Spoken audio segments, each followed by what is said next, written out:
హల్లెలూయా. దేవుడు తోడుగా ఉన్న వ్యక్తితో ఎవడన్నా పెట్టుకున్నాడా, వాడిని దేవుడు చూసుకుంటాడు. పగ తీర్చుకొనుట నా పని. నీకు దేవుడు తోడై ఉన్నాడు ఇస్సాకు. మేము చూడగలుగుతున్నాం. అది మేము తరిమేసినా నువ్వు దీవించబడుతున్నావు, మేము పూజ చేసినా నీవు ఆశీర్వదించబడుతున్నావు, మేము గెంటేసినా నీ బ్రతుకులో నీవు ఉన్నతమైన స్థితిలో ఉన్నావు, మేము నిన్ను అణిచేయాలనుకునే కొద్ది నువ్వు అభివృద్ధిలోనికి వస్తున్నావు. ఇదేంటంటే దేవుడు నీకు తోడుకున్నాడు. ఎంతమంది గురించి ఈ సాక్ష్యం చెప్పగలరండి? నన్ను మనుషులు అణిచేస్తున్నారు, నన్ను ముందుకు వెళ్ళనివ్వటం లేదు, చెట్టు కింద చెట్టు పెరగదు. చెట్టు కింద చెట్టు పెరగదు కానీ చెట్టు పక్కన చెట్టు పెరుగుద్దండి. ఇప్పుడు పెరగదా? దేవుడు ఆశీర్వదిస్తే నువ్వు ఎక్కడుంటే అక్కడ ఫలిస్తావు. ఆయన తగిన సమయమందు నిన్ను హెచ్చించినట్లు ఆయన బలిష్టమైన హస్తం కింద అణిగుండటం మనం నేర్చుకుంటే, హెచ్చించేవాడు ఆయన, తగ్గించుకోవటం మన పని. తాను తగ్గించుకుని వాడు హెచ్చించబడతాడు. హెచ్చించుకుని వాడు ఏం హెచ్చించుకుంటారండి మనుషులు? డబ్బాలు కొట్టించుకుంటారు. సోషల్ మీడియా అంతా డబ్బాలే, బోటగాలే. నిజమైన ఆశీర్వాదము శబ్దం చేయదు, ఆర్భాటం ఉండదు, ప్రవహిస్తుంది, ఫలిస్తుంది, విస్తరిస్తుంది, దీవించబడుతుంది. పరలోకము నుండి వచ్చే ప్రతిఫలం కొరకు ఎదురు చూచేది నిజమైన ఆశీర్వాదం.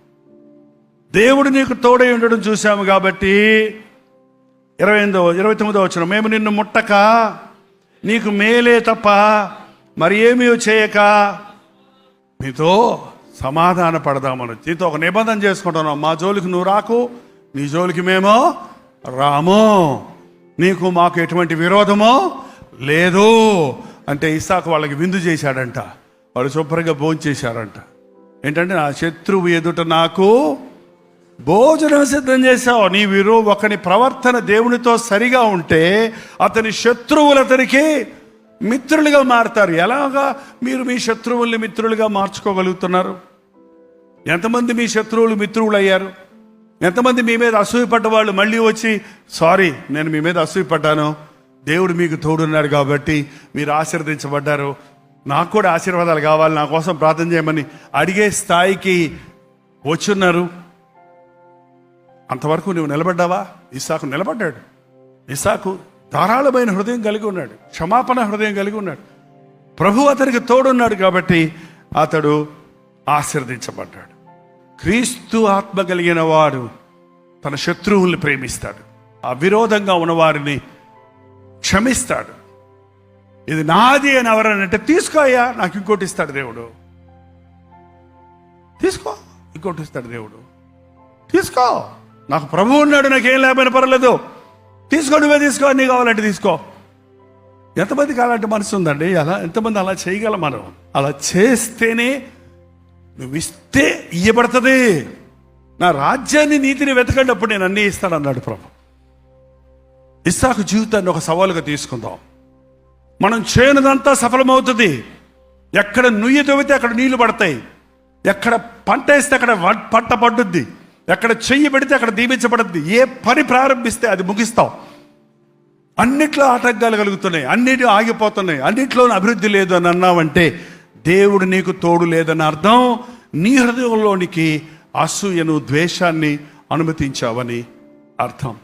ఈరోజు ప్రభువా, నా పూజ చేసిన హృదయాన్ని జీవజలధారలు ఊరకుండా ప్రేమ, క్షమాపణ, అభివృద్ధి, ఆశీర్వాదం, నీతి, న్యాయాలు, సమాధానం, సంతోషమనే ఊటలు నా హృదయంలో నుంచి ఓడకుండా సాతాను పూడ్చివేసిన నా హృదయాన్ని దురాలోచనలతో, నరహత్యలతో, అపవిత్రతతో, అసూయ, ద్వేషాలతో, కక్షలతో పూడ్చుకుపోయింది నా హృదయం, నిండిపోయింది నా హృదయం. దీన్ని బాగు చేయ్యా, వీటిని తవ్వి తీసి పడేటట్లుగా, వీటిని ఒప్పుకొని విడిచిపెట్టినట్లుగా నాకు సహాయం చేయి.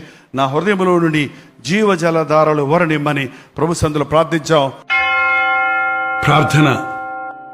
పరిశుద్ధుడా, ప్రేమగల్ల తండ్రి, ఒక్కసారి మా వైపు చూడు నాయన. ఈ గొప్ప నిజమైన క్రైస్తవ భక్తి మాకు దయచేయ్యా. శత్రువుని క్షమించే భక్తి మాకు దయచేయి. విరోధుల్ని ప్రేమించే భక్తి మాకు దయచేయి. మమ్మల్ని హింసించే వారి కొరకు ప్రార్థించే భక్తి మాకు దయచేయి.